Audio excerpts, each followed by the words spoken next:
ଏହି ସାତଟି କଥା ଜୀବନରେ ସବୁବେଳେ ମନେ ରଖିଥିବେ। ନମ୍ବର 1, କେତେ ବି ମହଙ୍ଗା ଗାଡ଼ିରେ ବୁଲୁଥାଅ ପଛେ କିନ୍ତୁ ଅନ୍ତିମ ଯାତ୍ରା ତ ବାଉଁଶରେ ତିଆରି ହୋଇଥିବା କୋକେଇରେ ହିଁ କରିବାକୁ ପଡ଼ିଥାଏ। ଏହା ହିଁ ଜୀବନର ସତ୍ୟ ଅଟେ। ନମ୍ବର 2, ପାଣି ନିଜର ପୁରା ଜୀବନ ଦେଇ ଗଛକୁ ବଡ଼ କରିଥାଏ। ସେଥିପାଇଁ ବୋଧେ ପାଣି କେବେ ବି ଗଛକୁ ବୁଡ଼ିବାକୁ ଦେଇନଥାଏ। ନମ୍ବର 3, ଜୀବନରେ ପଇସା କମାଇବା ସହିତ ବ୍ୟବହାର ବି କମାନ୍ତୁ, କାରଣ ମଶାଣୀକୁ 4 କୋଟି ନୁହେଁ 4ଟି ଲୋକ ଛାଡ଼ିଯିବେ।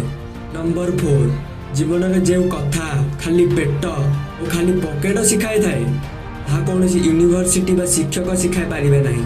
ନମ୍ବର 5, ଏକୁଟିଆ ଚାଲିବା ଶିଖି ଯାଆନ୍ତୁ, କାରଣ ସାଙ୍ଗମାନଙ୍କର ସାହାରା କେତେ ବି ଭଲ ହେଇଥାଉ ନା କାହିଁକି ଗୋଟିଏ ଦିନ ତାଙ୍କର ଔକାତ ଦେଖାଇ ଦେଇଥାନ୍ତି। ନମ୍ବର 6, ଜୀବନରେ ହସିବା ଶିଖି ଯାଆନ୍ତୁ, କାରଣ ଜୀବନ ଜନ୍ମ ହେବା ମାତ୍ରେ ହିଁ କାନ୍ଦିବା ଶିଖାଇ ଦେଇଥାଏ।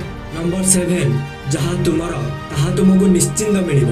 ଯଦି ତାହାକୁ ଛଡ଼ାଇବା ପାଇଁ ପୁରା ଦୁନିଆ ଏକାଠି ହେଇଯାଉନା କାହିଁକି ତୁମଠାରୁ କେବେ ବି ନେଇପାରିବେ ନାହିଁ, କାରଣ ତୁମ ଭାଗ୍ୟ ଉପରବାଲା ଲେଖିଛି, ଦୁନିଆର କୌଣସି ଲୋକ ନୁହେଁ।